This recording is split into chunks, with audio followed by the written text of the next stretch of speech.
It is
always merciful.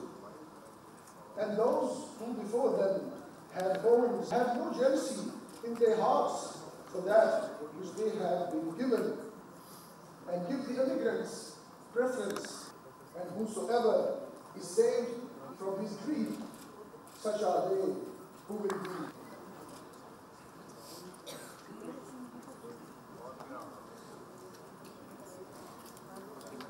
Children are future of every nation. I shall now invite Afghan and Pakistani children to sing.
Spanned over 4 decades. To capture 4 decades in a short documentary,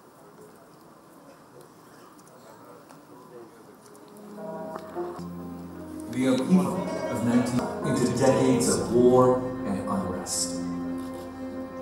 Afghans had 1.5 million entered Pakistan, with the hope to find government established countrywide commissionerates for Afghan refugees, managed increasing challenges, trained staff with extensive outreach, a feat never achieved before.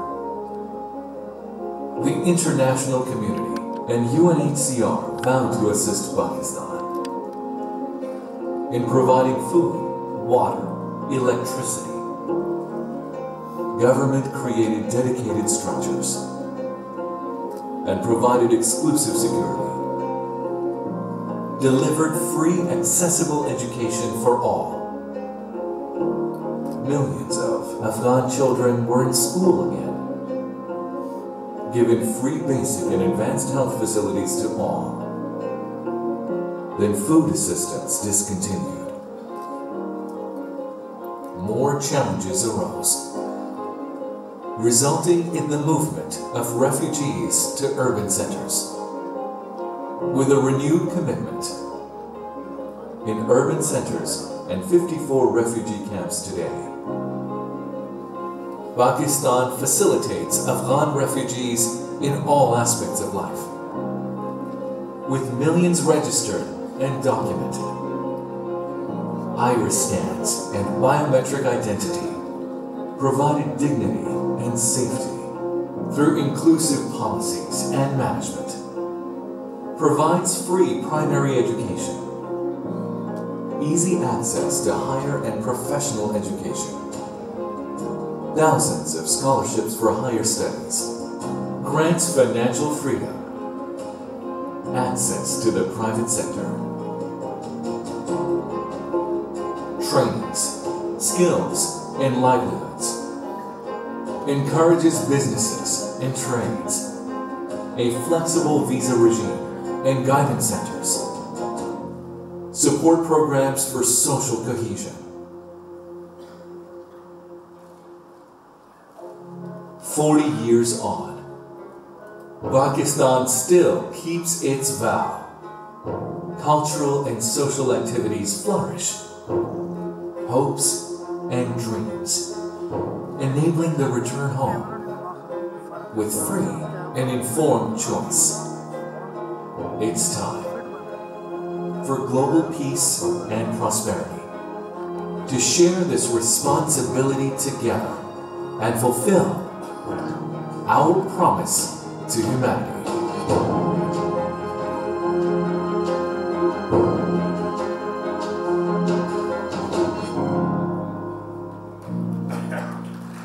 Secretary General,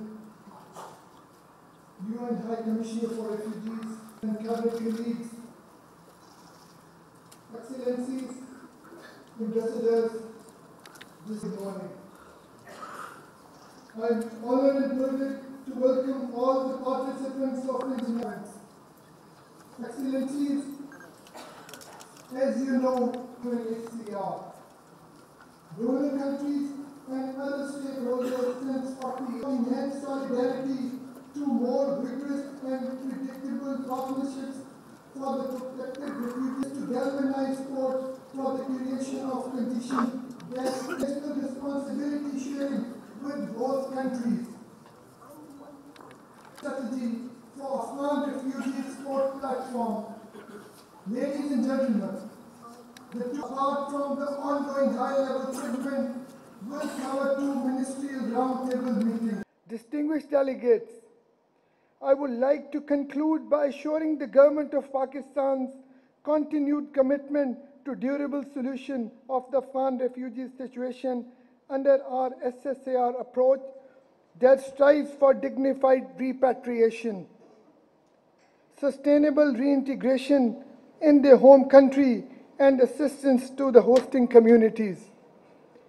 I thank you all for your presence and request for your active participation.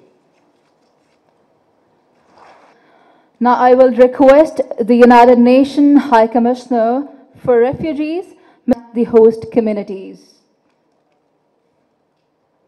Prime Minister, Mr. Vice President, Secretary General, Ministers, and ladies and gentlemen, we have heard the people of Pakistan have stood through the early days of upheaval and displacement, when a third of the country's population fled across its borders in just a few years. Through moments of hope, when millions returned, seeking stability and the future back home.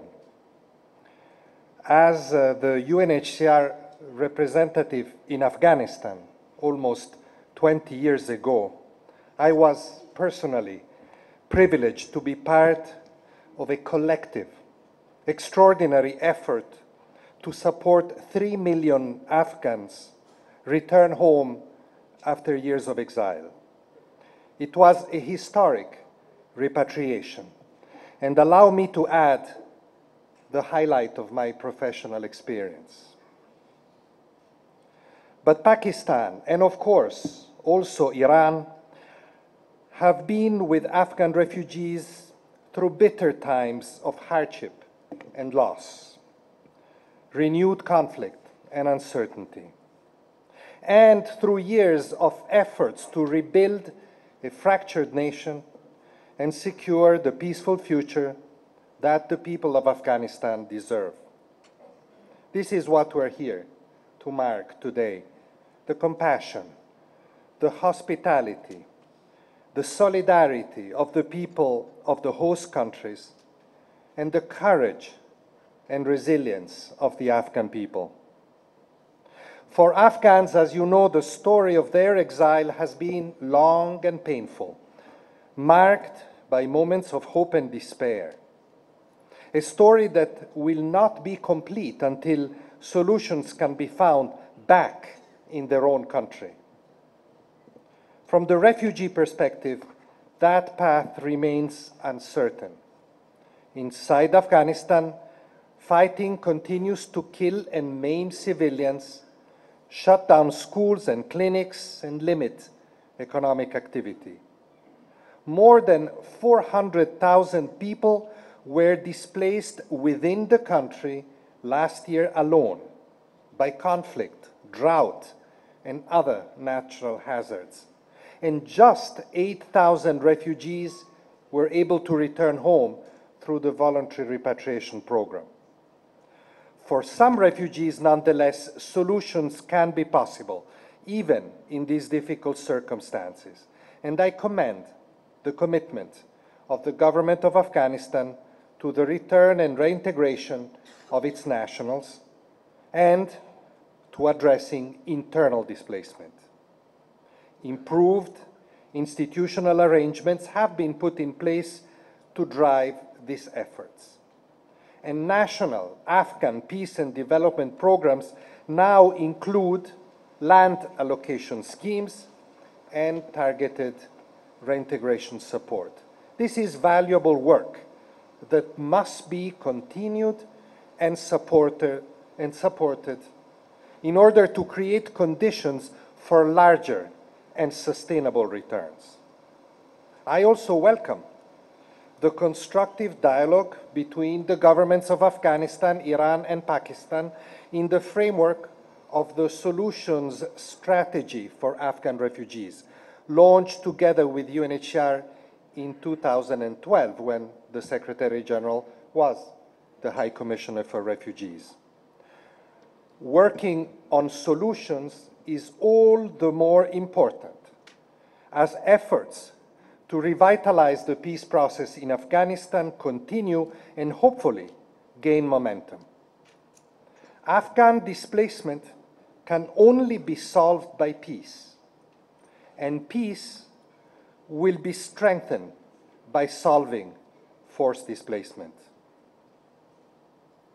Over the years, the governments and people of the host countries have not only welcomed Afghans, but have to a large extent absorbed them into the fabric of their societies, as we have seen from the video, always looking ahead to the day when the refugees will be able to return, but recognizing that in the meantime, they deserve the chance to establish a home, to move freely, educate their children, build productive and dignified lives.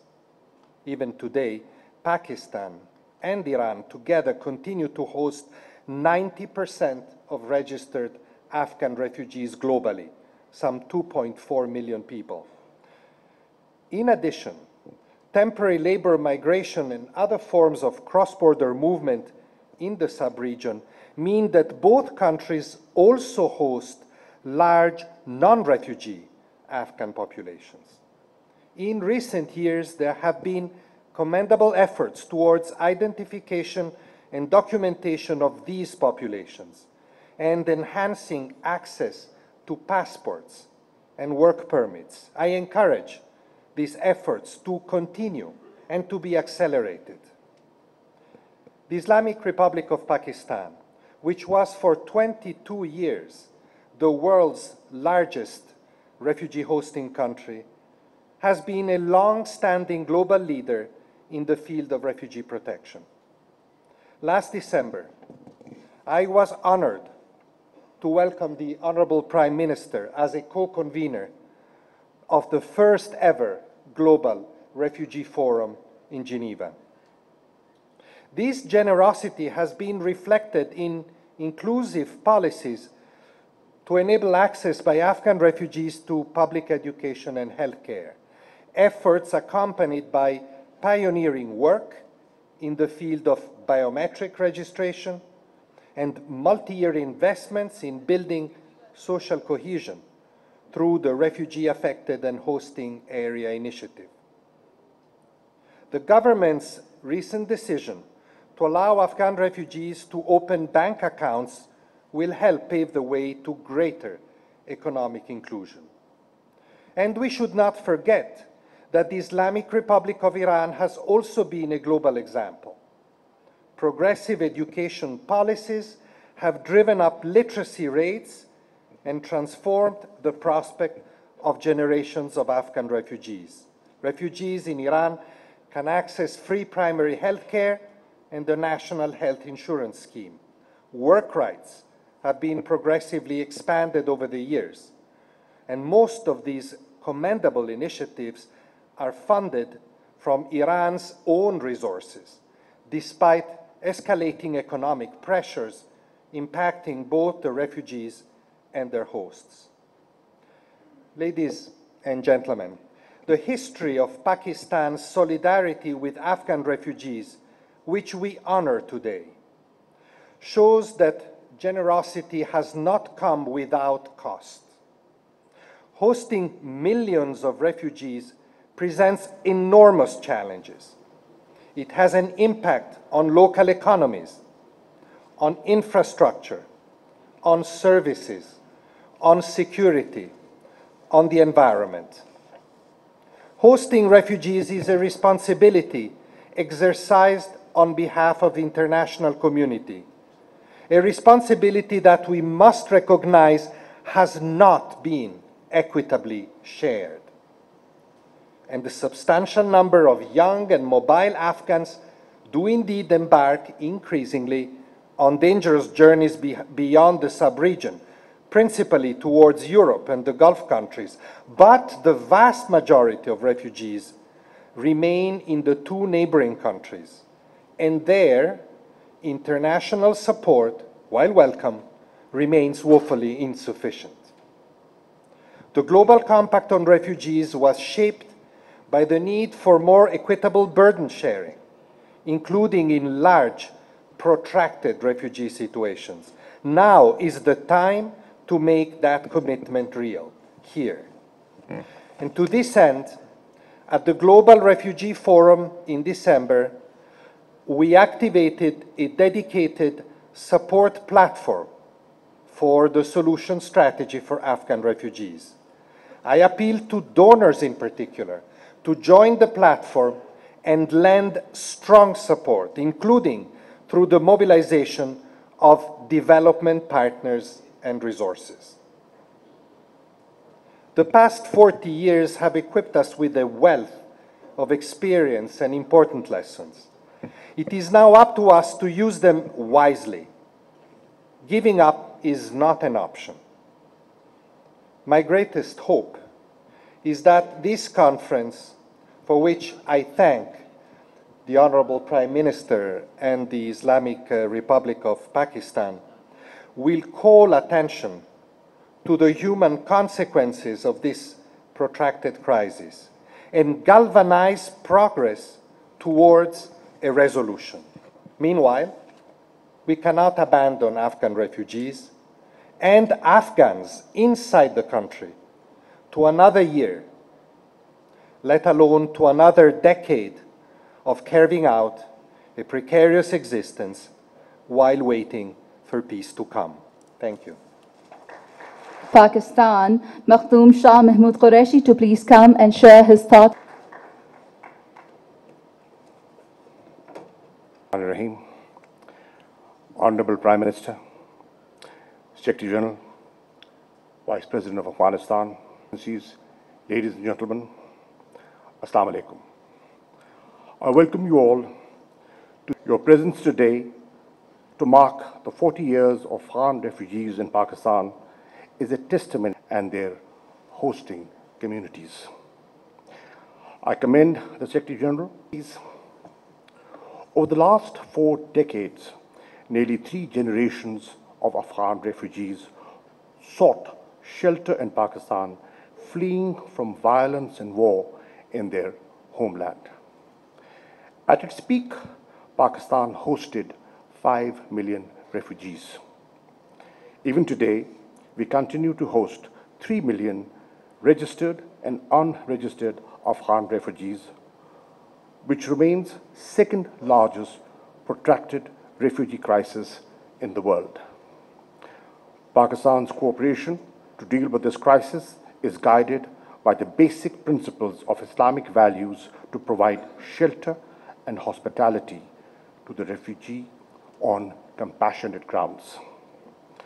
The Pak-Afghan relationship, which is also anchored in shared history, common faith, and cultural affinity, has provided an impetus to host millions of Afghan refugees in my country. Excellencies, the first global refugee forum, where Prime Minister Imran Khan, along with the UN Secretary General, gathered in Geneva in December 2019, resulted in a large number of commitments and pledges for refugees. A significant step was taken to launch support platform for solutions strategy for Afghan refugees. The support platform was jointly launched by Pakistan, Iran, Afghanistan, and the UNHCR. Among other things, the support platform aims to promote and support refugee return, provides assistance to host countries and communities, and enhance capacity for sustainable reintegration in Afghanistan. Excellencies, every Afghan refugee is hoping that this conference would seize the opportunity provided by a rare confluence of forces where expectations for peace in Afghanistan have not only arisen, but are also rising every day. They are looking at this conference with great hopes and expectations. They are aiming for increased enrollment places in schools, colleges, and universities. They're also expecting that together you will give an unprecedented support to the peace process. Afghan refugees are now expecting that with hope for peace, you will help them rebuild their country. They want to know if you will equip them with the required skills and resources. Their aspirations are genuine and must be met with equal opportunities. Today, I'm asking you to join hands with Pakistan to provide for their basic needs and enable them to live a dignified life. Excellencies, no state can handle the magnitude of this crisis alone. International cooperation is required more than ever before. It is imperative that you revalidate the principles of sharing responsibility and burden. For Pakistan, the caring of refugees is shaped by the human values of our people, the values of generosity, compassion, and hospitality. Despite constraints, Pakistan has provided protection, offered opportunities for education, health, livelihoods, and social mobility to millions of Afghan refugees. As much as Pakistan can, we have provided vocational training, and skill-based programs as part of efforts to help build human capital for a prosperous Afghan nation. We're also taking measures such as allowing opening of bank accounts to facilitate their participation in our formal economy so that they live a life of self-reliance. We have registered nearly 1 million undocumented and virtually stateless Afghans in Pakistan. This identity entitles them to return to Afghanistan, obtain legal travel documents, benefit from generous visa policy of Pakistan, and contribute to the development of their country of origin as well as destination. We're also pursuing a policy of return of Afghan refugees with dignity, safety, and honor. Excellencies, Pakistan prefers adoption of a strategic approach, one that prevents the conflicts from eruption and one that seeks to resolve long-standing disputes. Peace and stability in Afghanistan is indispensable. Pakistan would continue to facilitate the Afghan-led, Afghan-owned peace and reconciliation process. Excellencies, today I would like to avail this opportunity to place before you 7-point agenda to convert the support platform for solution strategy for Afghan refugees into an implementation action plan. This is all the major important when peace and reconciliation efforts are making headways. 1. Extend support to Afghan peace process as an enabler of settling Afghan refugees and to help ease the global refugee burden. 2.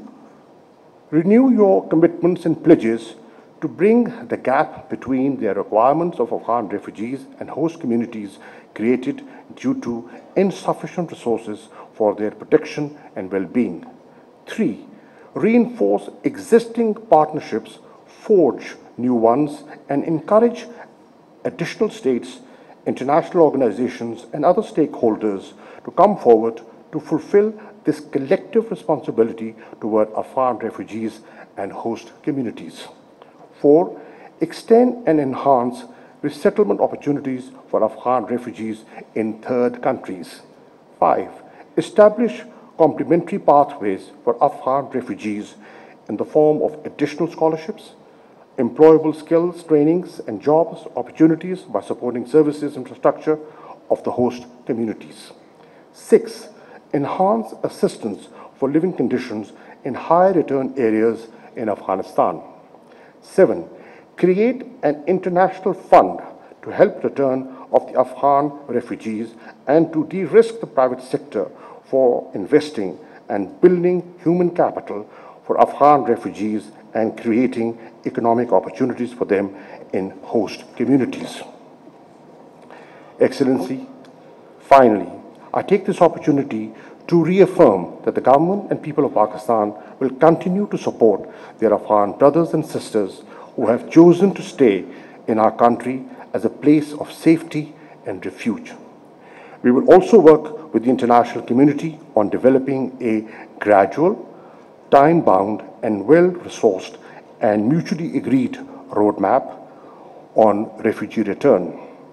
This should be a vital component of peace deal for stability and sustainable prosperity in Afghanistan. I thank you.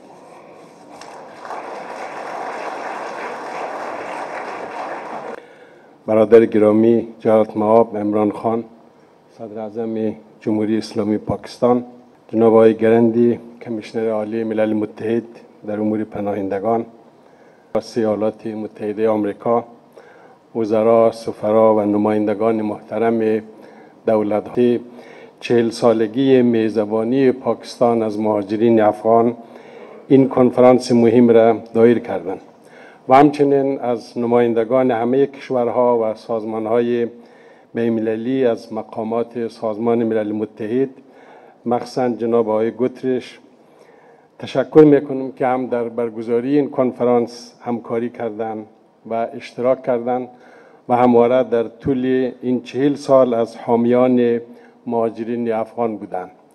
حضار گرامی، متن کامل سخنرانی به انگلیسی به خدمت شما توضیح شده.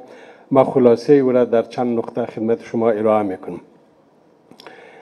در این رابطه 3 موضوع مرتبط به هم درباره دیدگاه‌های دولت افغانستان را خدمت شما مطرح میکنم. اول موضوع مهاجرین. ما در تاریخ و فرهنگ دینی خود 2 تجربه بسیار ارزشمند از مهاجرت در صدر اسلام را داریم. یکی مهاجرت و پناه آوردن جمعی از مسلمانان به حبشه و دیگری به مدینه. این مهاجرت ها روابط دوستی و برادری بین ملت ها و اقوام مخصوصاً بین مسلمانان و مردم حبشه را مستحکم ساخت و در مدینه باعث برقراری صلح بین باشندگان آن گردید و مهمتر از همه این که در مدینه به دولت سازی و ملت سازی و ایجاد ثبات سیاسی و اجتماعی منجر شد. مهاجرت مردم افغانستان در دوره جهاد ضد شوروی سابق نمونه از همین مهاجرت ها بود. در دهه 1980 بیش از 6 میلیون افغان به پاکستان و ایران مهاجر شدند. ما از پاکستان و ایران از بابت این که در آن سالهای جنگ و جهاد به مردم ما پناه دادند و پناهگاه برای همیشه سپاسگزار هستیم. در آن سالها پاکستان برای ما واقعا یک پناهگاه بود. پناهگاه به معنای واقعی کلمه که رشته های دوستی و برادری بین 2 ملت را نیز برای همیشه محکم و استوار ساخت. بدون شک حضور انبوهی از مهاجرین ما در کشورهای همسایه مشکلاتی هم برای میزبانها داشته است. اما میخوام تاکید کنم که در بسیاری از حالات مهاجرین ما در اقتصاد این کشورها نقش مثبت داشتند. مهاجرین ما معمولاً بار دوش میزبانهای خود نبودند، بلکه با حفظ عزت و غرور خود کار کردند و از آبله دست خود نان خوردند و حتی با عهده گرفتن کارهای شاقه و طاقت فرسا در کشورها سهم بزرگی در آبادانی کشورهای میزبان داشتند.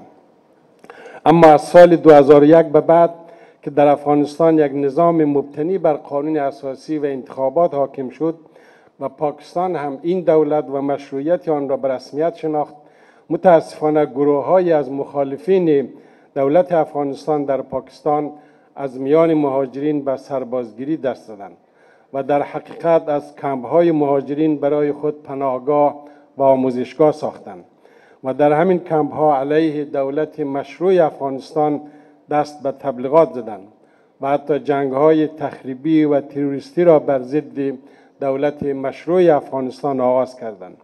این وضعیت باعث شد که خشونت‌ها و بی‌ثباتی‌ها و ناامنی‌ها در افغانستان همچنان تاکنون تداوم پیدا کند. جناب معابان گرامی، در رابطه با عودت مهاجرین چند نکته کوتاه را یادآوری می‌کنم. 1. در طول 5 سال اخیر برخلاف تصور جامعه بین‌المللی، عودت مهاجرین به عنوان یک موج دوامدار از پاکستان و ایران به صورت پیوسته جریان داشته است. از سال 2002 تا 2019 میلیون ها مهاجر از کشورهای مختلف مخصوصاً پاکستان و ایران به افغانستان بازگشتند. ما همیشه از عودت مهاجرین استقبال کرده ایم و همچنان استقبال میکنیم. 2.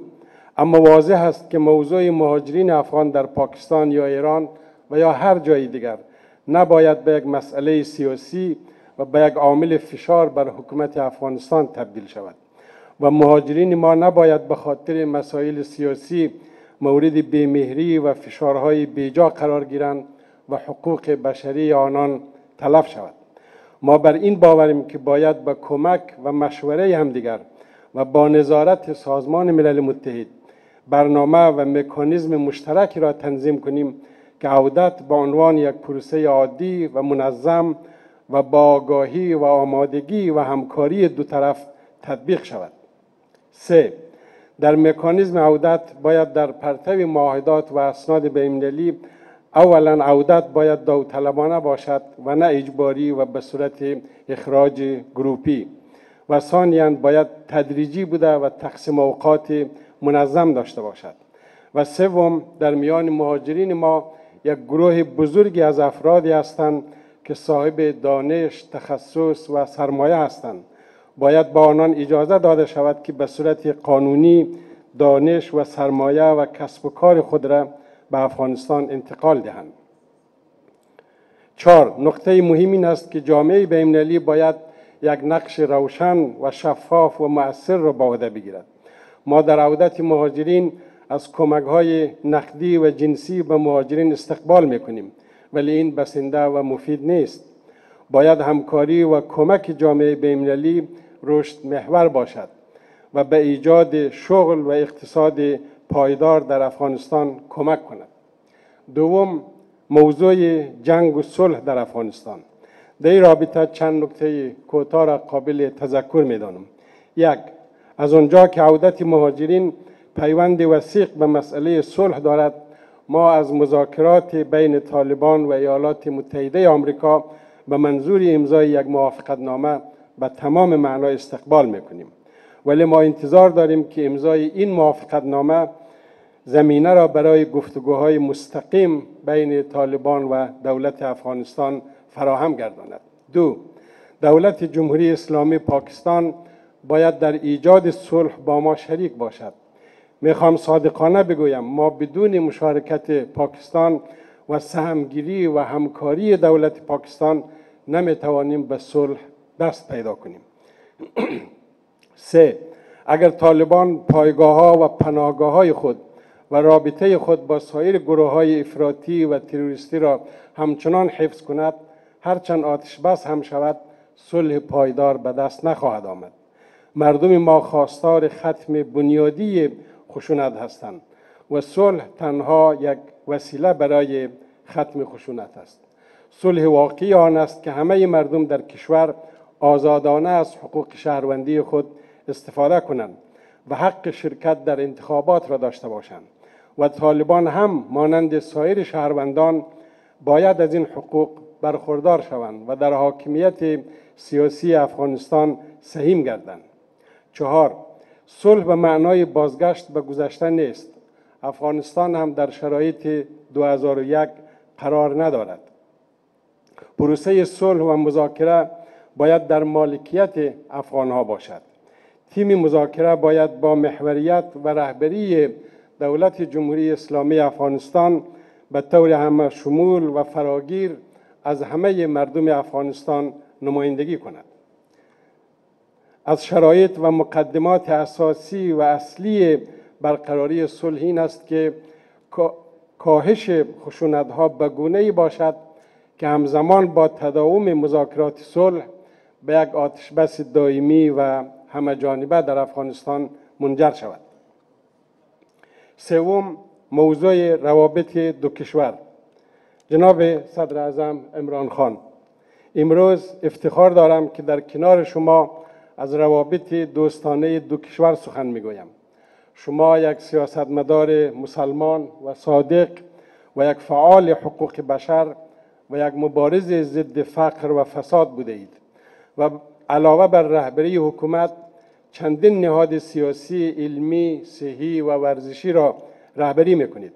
شما بهتر از من دردهای دو ملت و هم مشکلات دو حکومت و هم راه حل‌ها را درک میکنید و من به نمایندگی از هیئت رهبری دولت افغانستان از شما تشکر میکنم که در هر مناسبتی از افغانستان به نیکی یاد کرده و بر روابط دوستانه دو کشور تاکید کرده اید. در این رابطه چند نکته کوتاه را به عرض میرسانم. 1. ما دولت‌های افغانستان و پاکستان هیچ چاره‌ای نداریم جز این که با هم روابط دوستانه داشته باشیم.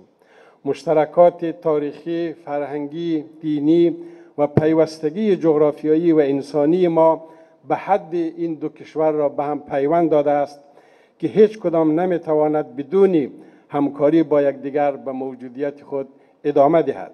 بدون ایجاد ثبات در افغانستان، پاکستان هرگز نمیتواند یک ثبات پایدار را در خود تضمین کند و هرگز نمیتواند به رفاه و اهداف اقتصادی خود دست پیدا کند. جناب صدر اعظم، شما از کسانی هستید که علامه اقبال را الگوی فکری خود اعلام کرده اید.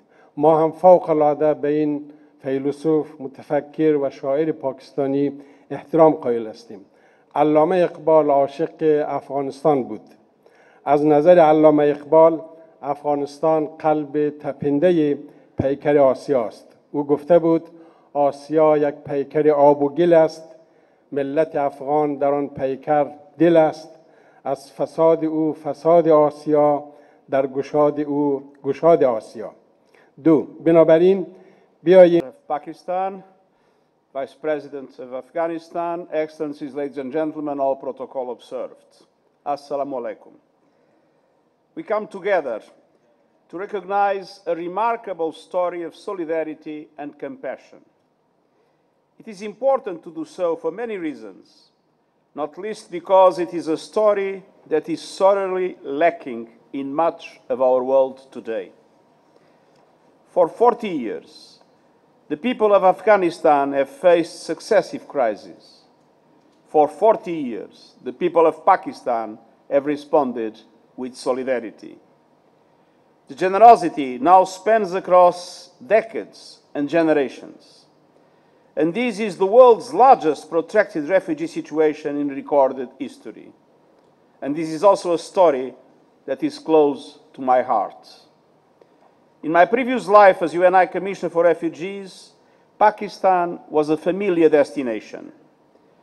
During most of my period as High Commissioner, Pakistan was the #1 refugee hosting country on earth.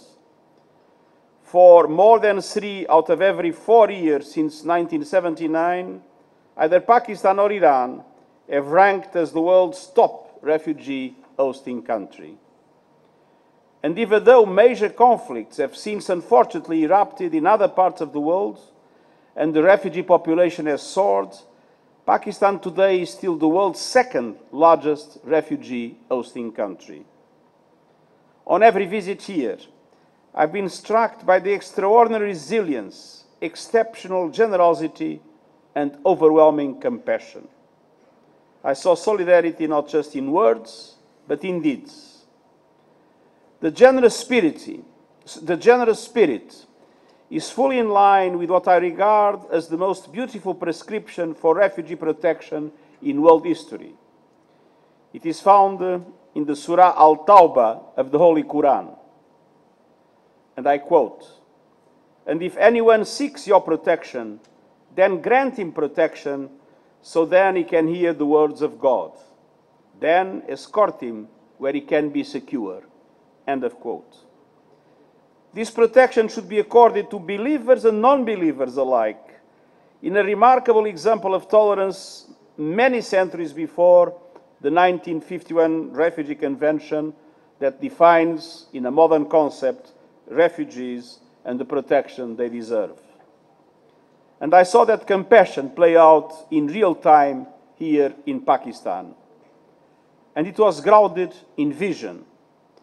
We have seen many innovative policies take root here: biometric registration, access to the national education system, healthcare, and inclusion in the economy. And despite Pakistan's own challenges, these initiatives have made a big difference.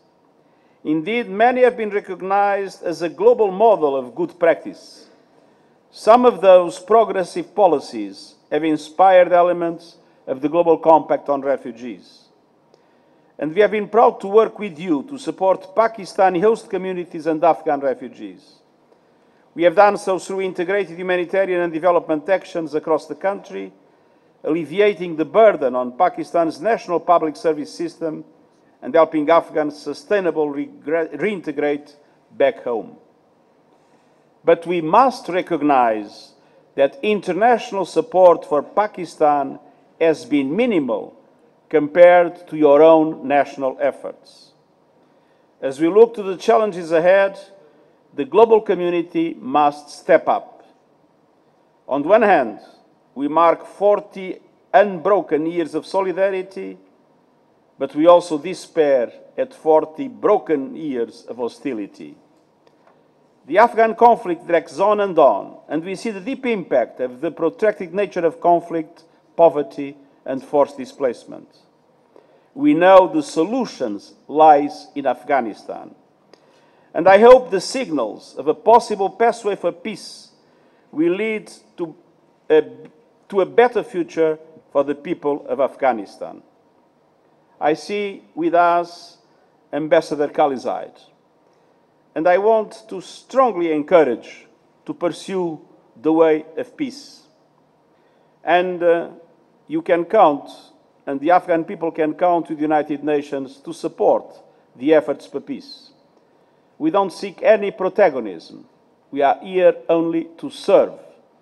The Afghan people need and deserve, finally, peace and prosperity in full respect of their human rights.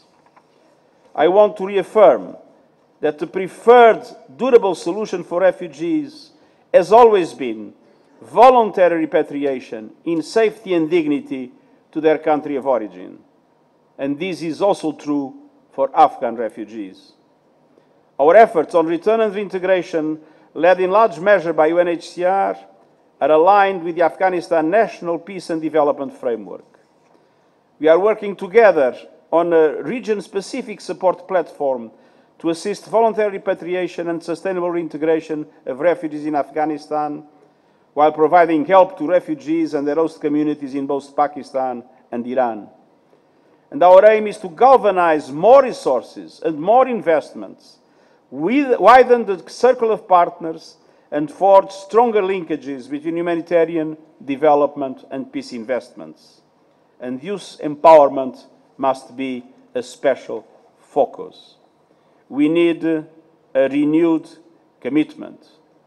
We need to make sure that there is not only a strong movement towards peace, but that peace leads to effective reconstruction, creating the conditions for a successful return and reintegration of Afghan refugees. Working towards solutions for the Afghan people is not just a sign of solidarity, it's in the world's best interests. Afghans now constitute the largest group of arrivals in Europe, exceeding for the first time the arrivals from Syria. And returns to Afghanistan, as it was said, have hit a historical low. Afghanistan and its people cannot be abandoned. Now it's a time for the international community to act and to deliver. And our ability to succeed will be a litmus test for the Global Compact on Refugees. Its promise of greater responsibility sharing with countries that have shouldered the burden until now. Peace efforts leading to intra-Afghan negotiations will pave the way, but sustainable peace and security hinges on better integrating our work on humanitarian, development, and peace efforts. Done right, this work can be a model for the rest of the world.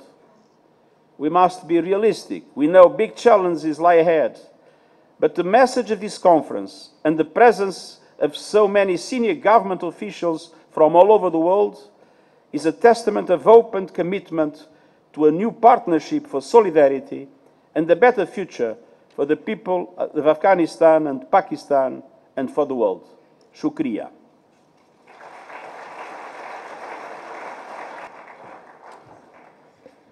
Thank you, Secretary General Guterres. Now, Secretary General, UN Commissioner for Refugees, Mr. Vice President, Excellencies, ladies and gentlemen. This occasion of celebrating 40 years of Afghan refugees in Pakistan. And I said celebrating because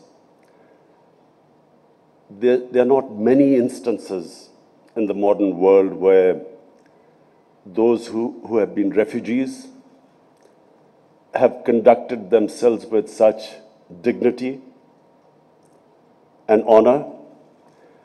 And the hosts, despite challenging economic situation, probably the last 20 years have been the most difficult for the people of Pakistan in terms of our economic situation.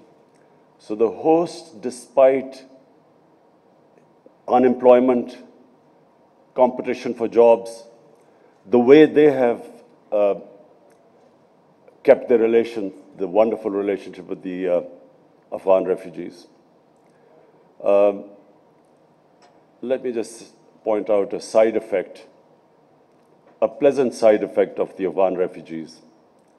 The children in the refugee camps started watching the Pakistan cricket team and learning how to play cricket. And Afghanistan today has an international cricket team. But the embarrassing thing is that their under-19 cricket team beat Pakistan under-19 cricket team. I hope they don't beat us, our full cricket team. But this is a remarkable relationship that has endured.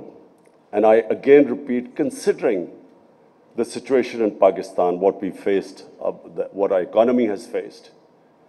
And it reminds me of one thing which I learned during when I was raising funds in my country for various charities, that generosity has nothing to do with one's bank balance. A country in the situation that we were, and I really say with pride that the way we have hosted our refugees. Bear in mind that Pakistan, when it came into being in 1947, had the biggest refugee problem. And my mother's family, of course, also were refugees coming from India in 1947. I want to refer to what the Afghanistan Vice President said when he talked about our Holy Prophet, peace be upon him, and the Muslim migrants to Medina.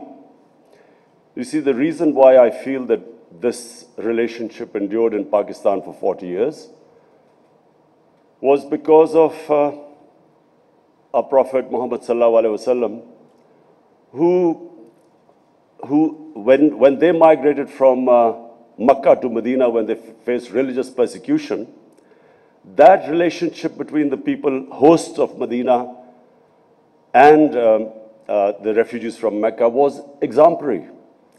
And it has stayed in the Muslim psyche for all these centuries. And the second aspect I want to highlight about the great characteristic about our Prophet Muhammad sallallahu alaihi wasallam was that he was the ultimate leader. He believed in uniting human beings. His title given to him in our book, Holy Quran, was a mercy for mankind, not for Muslims, for mankind. And he showed an example of forgiving all the people who persecuted him and then uniting human beings. And this is the hallmark of a good leader. We love Nelson Mandela because he forgave the people who persecuted him, united human beings, saved South Africa. And unfortunately, when we look at much richer countries, this is not the case. Political leaders use refugee problems for dividing humanity, to get votes. They transfer hatred towards the refugees who already are suffering. Who wants to be a refugee? It is probably the most difficult decision for a human being to leave his home. And so as it is, the refugees are suffering because they are refugees. And on top of it, they face this xenophobia in so many influential, affluent, rich countries. On top of it, we have this new phenomena after 9/11, Islamophobia. Islamophobia compounds the miseries of Muslim refugees. And Islamophobia, we all know, it came after 9/11 because terrorism and Islam were equated, Islamic terrorism. People could not tell the difference. The extremes in a human society All human societies have moderates, liberals, and extremists. And if you concentrate on the extremes of a human society, you can demonize any human society. When as a teenager, when I went to England for the first time, there were these people called the skinheads. They would go around beating people because of the color of their skin. Imagine if I had defined the British society by what I saw of the skinheads. I would have ended up demonizing one of the most liberal societies in the world. This is what is happening with Islam. And that's why Muslim refugees suffer more than other refugees. Mr. Secretary General, I'm especially worried about what is happening across the border in India. An extremist ideology has taken over a country of over 1 billion people with nuclear arms. The ideology which talks about racial superiority and then shifts the blame for why this race hasn't attained its so-called great potential, they shift it towards another minority and spread hate against him. This is the easiest way of getting votes. Nationalist parties all over the world now are gaining by actually blaming another human community for all their problems. And in India, with two legislation, the Registration Act and the Citizen Act, two legislation which are actually targeting 200 million people in India, Muslims in India. This, in future, if it's not checked, if the world community doesn't raise its voice against it, this injustice, this will have future problems for our country because it could have a huge refugee problem. The BJP leaders, we watch them on television. When the people protest against this unfair legislation, Muslims protest, they tell them to go to Pakistan. And secondly, what is happening in Kashmir? 8 million people are still in an open prison for over 6 months. It's because of this ideology. And this again has severe implications in the future if the world community doesn't raise its voice against it. And finally, about Afghanistan, the Afghan Vice President, thank you for saying complimentary things about me, but let me just clear first of all. It is my belief, it's not something I'm saying because of this conference or because I'm being a diplomat. It is my belief that the people of Afghanistan in the last 40 years have suffered more than any other human community. And I pray from my heart that these peace talks succeed in Afghanistan. We have been, ever since my government has come into power, we have tried our best. Whatever support we can give to these peace talks, I can tell you we have tried our best. Mr. Zalmay Khalilzad is sitting here. I've had several meetings with him. He knows that the whole country is on the same page. Our security forces are on the same page. Normally, there was an idea that the security forces in Pakistan had their own policy and the government a different one. This is not the case in Pakistan anymore. Whatever the situation might have been in the past, right now I can tell you, all of us, there's one thing we want is peace in Afghanistan. It's not just because we have 1.4 million registered refugees. We are the second country in the world with the second biggest refugee population, and for 22 years we were the #1 country with the biggest refugee population. It's not because of that, because the people of Afghanistan deserve peace. That's the most important thing. Just as a human being, we should all hope that the long-suffering Afghan people finally have peace. And we will be doing everything.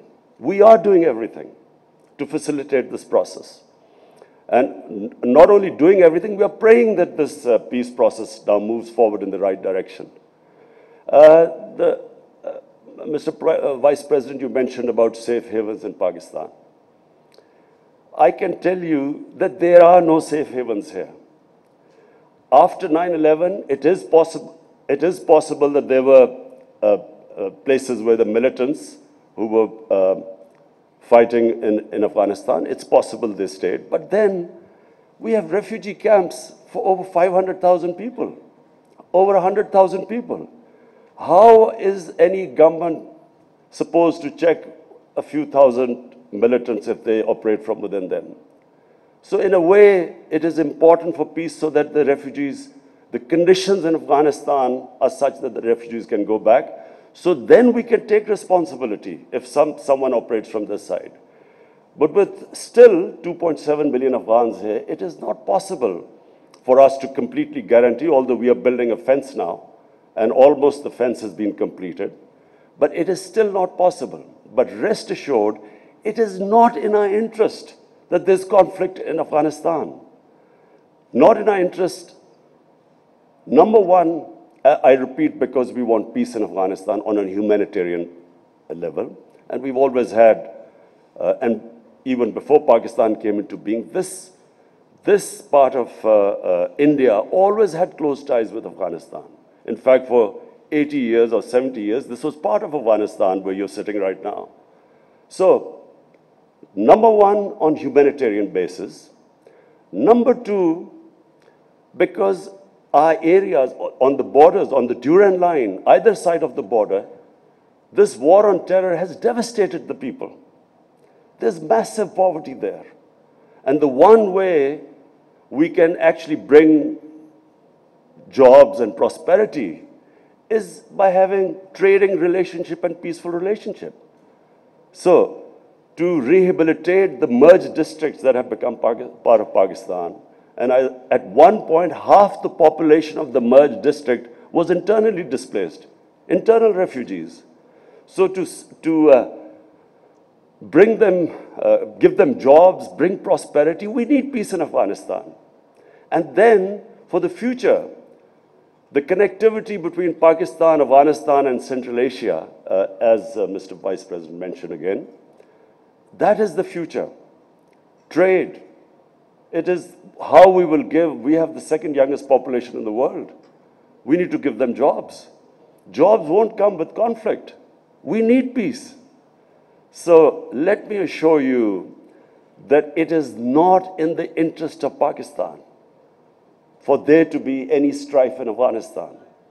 Whatever, I don't know, whatever the policies might have been before, but I can tell you, since 1.5 years my government has come into power, we have done everything, and I really mean everything, to facilitate the Afghan peace process. Finally, Secretary General, I want to especially welcome you here. I want to welcome you because it's a very important time. I think the UN must play its part. I don't say it as political point scoring. I really am worried of what is happening in India. And it's not just me who's worried. If you look at the demonstrations in India, what is going on, the civil society, the intellectuals, the opposition party members, everyone is worried what's happening there. I know India.